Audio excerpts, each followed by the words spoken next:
Good morning students. जैसा कि हमने लास्ट क्लास में विसर्ग संधि के 5 नियम पढ़े थे, उसी प्रक्रिया को आगे बढ़ाते हुए हम आज विसर्ग संधि का 6वां नियम करेंगे और इस प्रकार संधि का हम जो टॉपिक था वो भी कंप्लीट कर लेंगे। आज मैंने लास्ट क्लास में भी आपको बताया था कि 2-3 नियम और हैं जो कि विसर्ग संधि के हैं, तो आज 2 ही नियम हैं, इनका अध्ययन ध्यान पूर्वक करें। क्या कहा है कि नियम नंबर 6 में यदि विसर्ग के बाद क्या आ जाए, र हो, तो विसर्ग का लोप हो जाता है। लोप होना यानी कि अदृश्य हो जाता है। लोप अदृश्य हो जाना। विसर्ग के स्थान पर कोई दूसरा वर्ण नहीं होगा, विसर्ग भी क्या हो जाएगा, अदृश्य हो जाएगा। और उससे पहला जो स्वर होता है, विसर्ग से पहला, उससे पहले का अर्थ है विसर्ग से पहले। विसर्ग के पहले जो स्वर होता है उसको क्या हो जाएगा, दीर्घ हो जाएगा। ठीक है। अब देखो नियम नंबर 6 का क्या है कि विसर्ग के बाद का स्वर वर्ण र हो, विसर्ग के बाद क्या आ जाए, र आ जाए, तो क्या होएगा, विसर्ग का लोप हो जाता है। ऐसी स्थिति में क्या होएगा, विसर्ग का लोप हो जाएगा और विसर्ग से पहला जो स्वर होता है वो क्या हो जाएगा, दीर्घ हो जाएगा। ह्रस्व और दीर्घ का अर्थ भी मैंने आपको बताया था। ह्रस्व क्या होता है, जिन वर्णों का उच्चारण करते समय एक मात्रा का समय लगता है उसे क्या कहते हैं, ह्रस्व स्वर कहते हैं।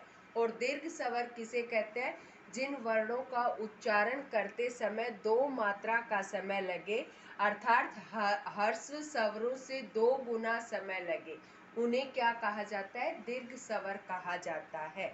तो देखो जैसे उदाहरण दिया है यहाँ, निह प्लस रस। अब यहाँ देखो विसर्ग आया, विसर्ग के बाद र आ गया, तो हमारा नियम क्या कह रहा है कि विसर्ग क्या हो जाएगा, अदृश्य हो जाएगा, विसर्ग का लोप हो जाएगा। ठीक है, लोप हो गया। और फिर आगे क्या कह रखा है कि इससे पहले का जो स्वर है, स्वर विसर्ग से पहले कौन सा स्वर आया, नी स्वर आया, न में ई है तो ई स्वर है, ये ह्रस्व ई है, इसको क्या हो जाएगा, दीर्घ ई हो जाएगा। तो निह प्लस रस का क्या बन जाएगा, संधि करेंगे तो निरस। इसी प्रकार से निह प्लस रोग, तो यहाँ विसर्ग के बाद र आ गया तो विसर्ग क्या हो जाएंगे, अदृश्य हो जाएंगे। और विसर्ग से पहले जो ई स्वर आया है ये क्या हो जाएगा, दीर्घ हो जाएगा और रूप क्या बन जाएगा, निरोग।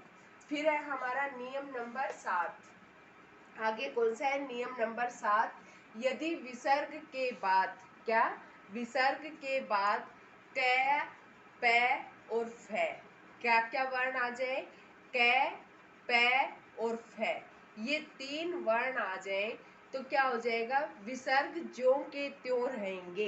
विसर्ग किसी दूसरे स्वर में या दूसरे व्यंजन में परिवर्तित नहीं होंगे, उनमें किसी प्रकार का कोई बदलाव नहीं होगा।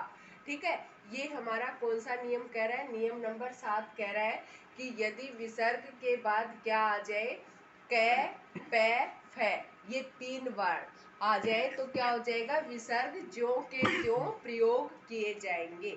जैसे यहाँ हमने उदाहरण दिया अंतः प्लस पुर, तो यहाँ विसर्ग है, विसर्ग के बाद क्या आ गया, प आ गया, तो इस प को देख करके विसर्ग ज्यों के त्यों प्रयोग होंगे, इसमें किसी प्रकार का कोई परिवर्तन नहीं होएगा।